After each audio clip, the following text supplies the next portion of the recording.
we need to go. What the? If you are using Bullet Solver for destruction in Houdini, probably you know sometimes it got complicated to achieve good destruction. So I have a good news for you. I prepare 5 tips and tricks in Bullet to help you to achieve amazing destruction.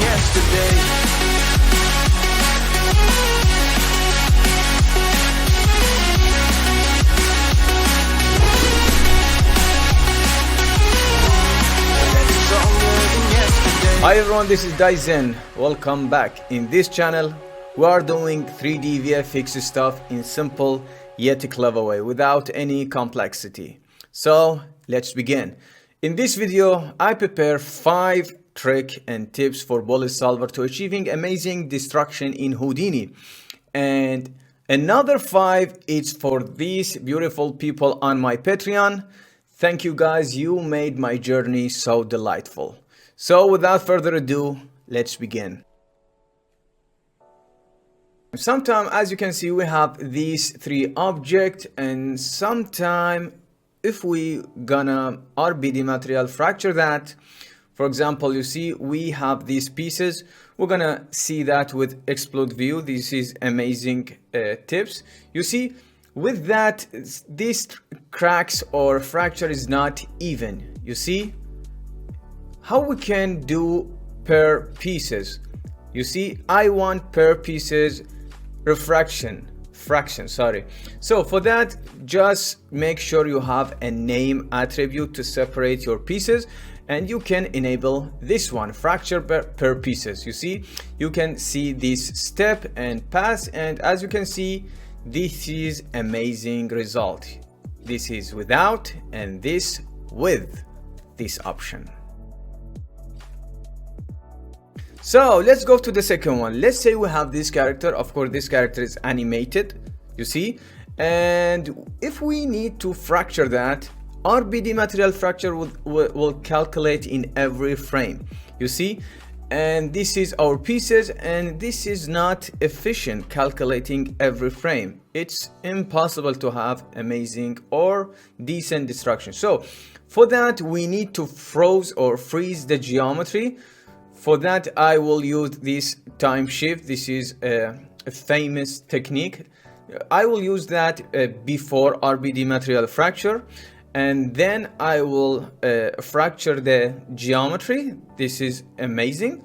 And after that, you see, we have that. And after that, I want to transfer these pieces to the animation version.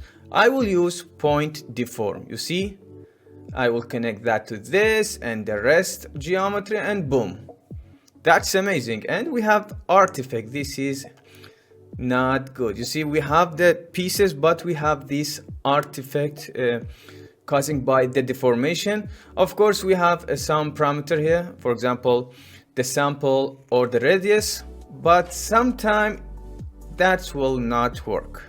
You probably know that. You see, if I change the parameter in here, the radius and the sample, it's not going to work. So what we can do about that? So first, check your geometry is solid, it's not packed, and as you can see, our geometry it's packed. So let's unpack that, and let's see. You see, I will connect it to that, and boom, the problem is gone. So the problem was the pack geometry. Pay attention for that. You see, this is without unpacking and this with unpacking. So with that, if you like this kind of video, please hit the like button and subscribe for more content, and share it if you want. I will be so grateful, guys. Stay with us. We're gonna make this giant rock moving even after the simulation. That will be interesting, honestly. So let's go for the third tip. Let me show you here. We have these pieces. This is caused by this RBD material fracture. It will override the name attribute. Pay attention to that. For that, and if I connect this to Bullet Solver and enable this ground plane, you see everything. It will work amazing. But the problem is we don't have any constraint. So let me show you the constraint. We have the constraint actually with this RBD material fracture, but the constraint not connecting the rock, the giant part, you can say. You see, just connecting these fracture pieces, cause per every rock. I hope you get it. You see, this constraint, it's not connecting all the part body.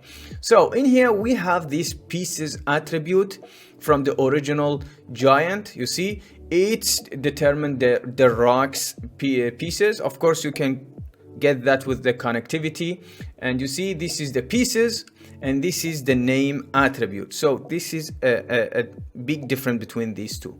So I want to create a constraint to hold on these pieces.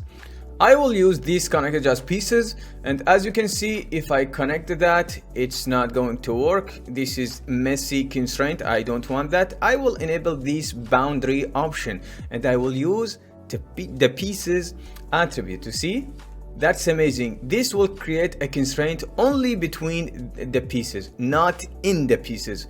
That's created by the RBD material fracture, and I want the second option, and as you can see, that's amazing.